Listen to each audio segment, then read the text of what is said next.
I renewed my membership back in the early autumn or late summer. I, several months later, got my membership card, which was exciting. And then I gave money at the end of the year, and I got another membership card. And in a way, it sort of illustrates what I know Amy has found extremely frustrating for a long time, is a national organization that has suffered from a very peculiar disease called shiny object syndrome, where we have been distracted by, we're going to do this, and we're going to do this. And throughout that whole distraction, and I would say in some ways this began probably after Food Inc., after Michael Pollan sort of turned over all the dinner tables, when all the expectations rose in the U.S., when generations started to reach critical mass and say, oh my God, there's something wrong with our food. And there were very few organizations around compared to today. And I think Slow Food was one of the first, one of the most coherent, specifically interested in food sovereignty. It was such a refreshing worldview that was both very, very local and global at the same time. It was interested in the injustice that is real in our food system, and at the same time totally passionate and enthralled with the joy of food. Well, that's a difficult thing to juggle when Slow Food stumbled upon all these new friends and thought they were really cool, and they were, describing to this organization, we think you're really cool, we want you to do all these other things, policy things, and big things that feel very virile and really important, and you get invited over to people's houses. And I think somewhere along the way, the core piece of our work is in service of the local chapters. That's what matters most, because there are national efforts, there are campaigns, but the most important thing is that in communities where we're connected and embedded in food systems, developing relationships with real people who touch food at different stages, that's how we're different. That's the most important thing. We lost that somewhere along the way. So when I landed in January, I wondered that major question of what's the membership proposition? I used to love the incredible publications I'd get. I felt like it was a cross between gourmet and anthropology journal. And I was like, this is exactly what I'm looking for. Of course, it's very expensive to mail out those things. Of course, there was an economic collapse. But I don't think that's the reason why we struggled with membership. I think we struggled with membership because we at the national office kind of forgot what we were supposed to be doing. And I don't want to sort of pin blame on past, I probably would have fallen into the same traps because the demands were so high to do everything. We almost felt like we were just right around the corner from major changes. And as we, of course, learned, there are no shortcuts to quality. It only happens the long, struggling way in our local communities. And the great thing about us doing it in a very decentralized fashion is they can't herd us onto one bus, all of us together, and then drive us off the cliff.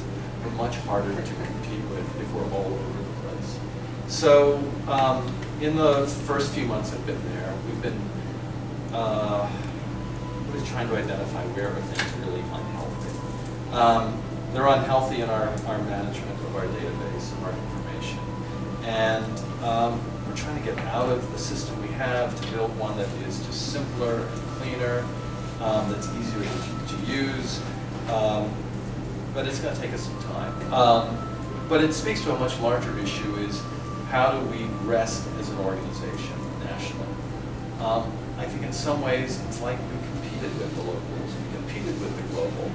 Our role at the national level is to raise up the global and the local. That is where Slow Food really matters. We love to be part of Terra Madre. We love to see what issues, what creative things are people doing in the global south to fight land grabbing and to preserve food traditions. And I feel very connected to the world when I do food work and I learn about struggles going on the other side of the planet, and they're the same ones we have. Locally, we do it because we want to grow community. We want to grow community not just with people who are true believers like us, who've connected to it, get it. But we also want to bring more people on board and reach out to those who have maybe not had the opportunity to connect, but the value of food communities and food issues that bring value to our lives. In terms of having, a publication that we are going to begin to print, to publish again, and we're going to, we're all ears on that because on one hand, it's so counterintuitive. It's so old world, it's so slow. Of course, that's why we're doing it. Because there are times you want to hold and read something that isn't on a blasted screen. There is some value in that impact. When we first incorporated in the U.S., the IRS said, well, we don't believe in pleasure. We said, well, we know that. But we believe in pleasure, and that's why we're incorporated.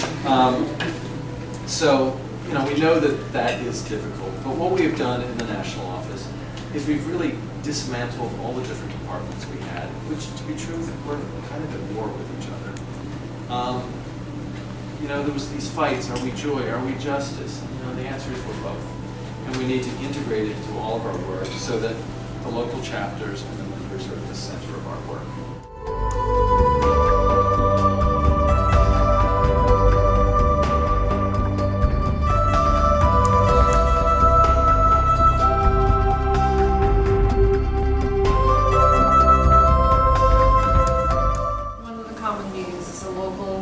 GMO-free potluck, which is shared. We get a wide range of what comes in on those,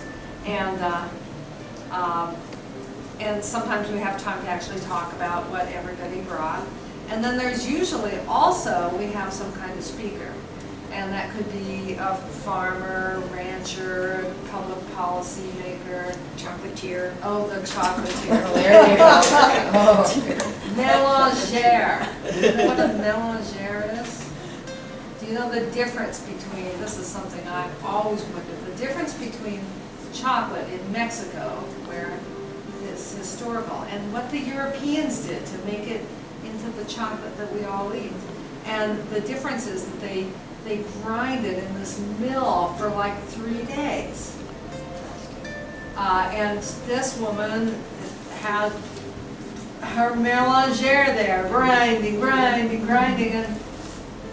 and specialty cocoa beans from different parts of the world. And that was definitely the best chocolate I have ever had.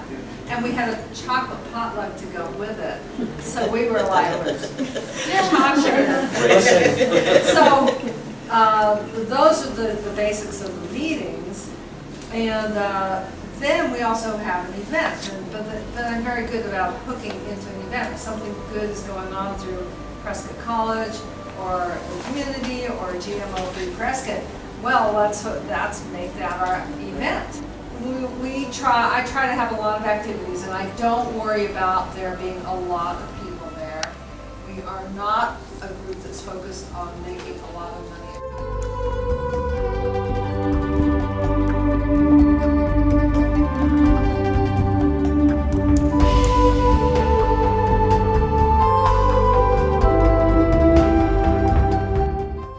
Where's your food from?